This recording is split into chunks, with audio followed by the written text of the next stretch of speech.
लेकिन हमने एक ही लाइन कहा है कि मैं उस मिट्टी से आता हूं जिस मिट्टी में शहीद निर्मल महतो ने बलिदान देकर झारखंड राज लिया था।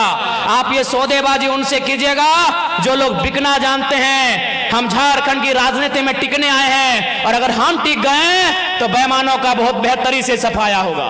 जय झारखंड। बिल्कुल बहुत बेहतरी से सफाया होगा। और मैं आपको कहना चाहूंगा, बहुत सारे लोग आपको कहेंगे कि ये लड़का नौजवान है, कभी कभी एग्रेसिव भाषण देता है, आक्रामक बातें करता है, मारने पीटने की बातें करता है। देखिए भैया, ये मेरा व्यवहार में है तो है। जय झारखंड। मैं कोई छुपा के अपना मेरा कैरेक्टर नहीं है जैसा सुदीप सोनू का है। मेरा कोई कैरेक्टर छुपा के नहीं है। मैं जैसा हूं आपके सामने हूं। मुझे टी शर्ट पहन के मंच में आना पसंद है, मैं आता हूं। मुझे खाली पांव पसंद है, मैं खाली पांव आया हूं। मैं कोई दिखावटी नहीं हूं, मैं जो हूं सो हूं। लेकिन हाँ, इतना कह देंगे, मैंने 2 साल झारखंड को देखा, बहुत करीब से देखा। लगभग नहीं करने तो 20 करोड़ मुआवजा हम लोग लड़के दिलाए। 20 करोड़ रुपया हम लोग मजदूरों को लड़के दिलाए। कहीं कहीं नहीं भी दिला पाए, ये भी सही है, लेकिन 20 करोड़ और लगभग 1500 नियोजन हम लोग लड़के दिलाए। उस लड़ने के क्रम में झारखंड को मैंने बड़े करीब से देखा कि झारखंड में नियम से बात करने से ये राज नहीं चलेगा। इस देश में गांधी का भी आदर है, इस देश में भगत सिंह का भी आदर है, और मुझे लगता है झारखंड में भगत सिंह का चरित्र होना चाहिए। जय जय झारखंड। मैं आपको एक ताजा घटना बता रहा हूं। आपने मेरा वीडियो देखा होगा बागमारा में। शायद पहली दृष्टि में आपको भी बुरा लगा होगा कि लड़का क्या बोल रहा है, बदला लेंगे, खून बहेगा, लहू बहेगा। आपके परिवार को हम देख लिए हैं, आपको भी लगेगा चूंकि वो 30-40 सेकंड का वीडियो है, लेकिन असली सच्चाई क्या है अगर आप सुनिएगा तो आपके पांव के नीचे से जमीन खिसक जाएगा।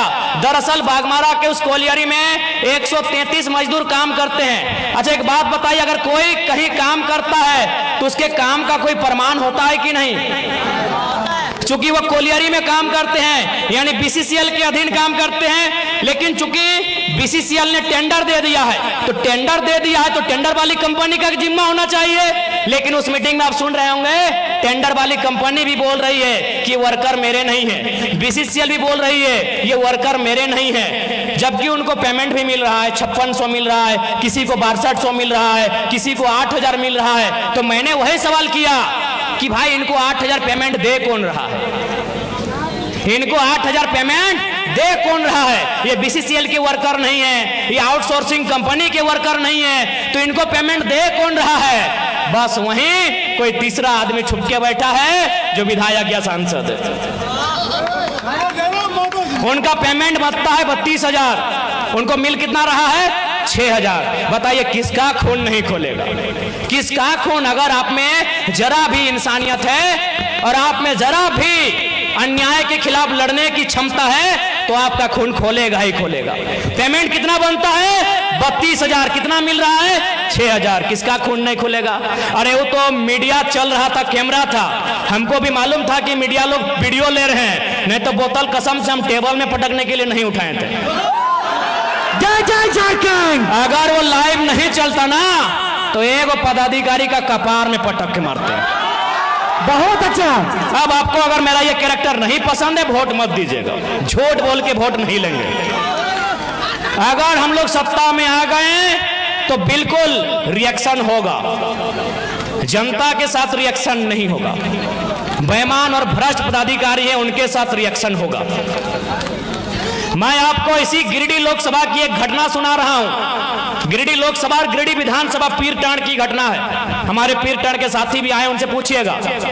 एक दिन उस ब्लॉक परिसर में 2 ऑफिसर चाय पी रहे थे। बातों बातों में चर्चा शुरू हुआ। एक ऑफिसर ने कहा कि सर जयराम महतो का बहुत हवा है, लाखों लोग उसे सुनने के लिए आते हैं, लग रहा है वो गिरिडीह लोकसभा जीत रहा है। तो दूसरे ऑफिसर ने कहा सर अगर वो जीत भी जाएगा तो क्या उखाड़ लेगा दिल्ली जाके? दिल्ली में उसको भाषण देने का मौका भी नहीं मिलेगा। वो एनडीए से भी नहीं है, इंडिया से भी नहीं है, वो मोदी के तरफ से भी नहीं है, वो राहुल गांधी के भी तरफ से नहीं है, तो जयराम महतो क्या उखाड़ लेगा सर दिल्ली में? तो दूसरे अफसर ने कहा कि सर आप ठीक बोलते हैं, जयराम महतो दिल्ली में कुछ नहीं उखाड़ पाएगा, लेकिन सर मेरा दिल कहता है जहां से गिरिडीह शुरू होता है और जहां गिरिडीह खत्म होती है, अगर वहां कोई बेईमान पदाधिकारी उसको दिखा तो रोड में पटक के मार देगा सर। ये मैंने नहीं कहा, ये उस अफसर ने कहा कि जहां से गिरिडीह शुरू होती है और जहां गिरिडीह खत्म होती है, अगर प्रखंड लेवल में या पंचायत लेवल में कोई अफसर मनमानी किया, फुटानी किया, तो जयराम महतो उसको पटक के मार देगा सर, ये गारंटी है। जय झारखंड। यही बेरमो विधानसभा की एक घटना है। एक आदमी को अटेंडेंस रोक दिया गया था। वो आदमी हमारे पास आया, बोला भैया ये ऐसा ऐसा बात है। हमने कहा कि अधिकारी को फोन लगाइए, तो बोला नहीं, एसपीओ की पीओ था। बोले लगाइए फोन। तो हमने फोन लगाया, उनको परिचय दिए कि सर हम जयराम कुमार महतो बोल रहे हैं, इनका अटेंडेंस बंद कर दिया गया है, गरीब आदमी है, नौकरी में रख लिया जाए।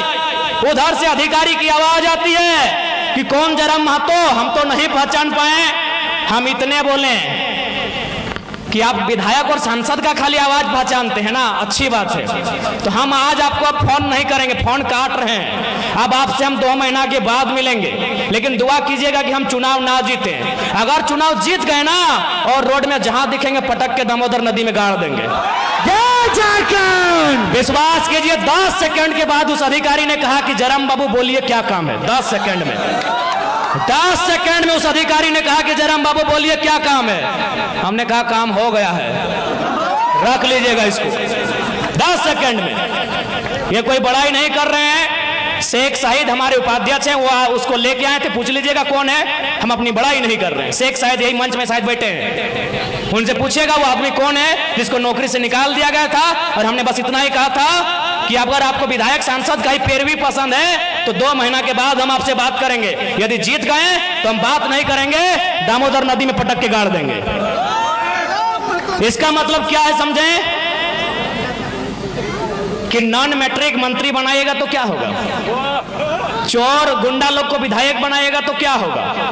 अफसरशाही पूरी तरह हावी है। मैनेजमेंट पदाधिकारी मजदूर के ऊपर चढ़ के बात करते हैं। इसलिए झारखंड को मीठी मीठी बात करने वाला लीडर नहीं चाहिए।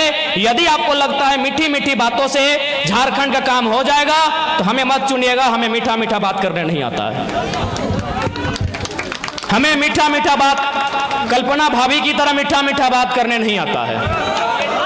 उनको विरासत में राजनीति मिली है, ससुर जी और पति जी उनके मंत्री मुख्यमंत्री हैं, उनको विरासत में राजनीति मिली है, वो मीठा बात करेंगे। हमें मीठा बात करने नहीं आता है। गिरिडीह में है भाभी, प्रणाम, पहले प्रणाम स्वीकार कीजिए। और आपसे निवेदन होगा भाभी, ये लोग आपको वोट देंगे, आप विधायकी से इस्तीफा दे दीजिए। और इतना भी हम लोग बेवकूफ नहीं है, सुनने में आया है केवल आपको गांडे से विधायक बनाने में सरकार ने सिस्टम के साथ साथ 10 करोड़ रुपया फूंक दिया है। क्या बात करते हैं। इसलिए हमें मीठा बात करने नहीं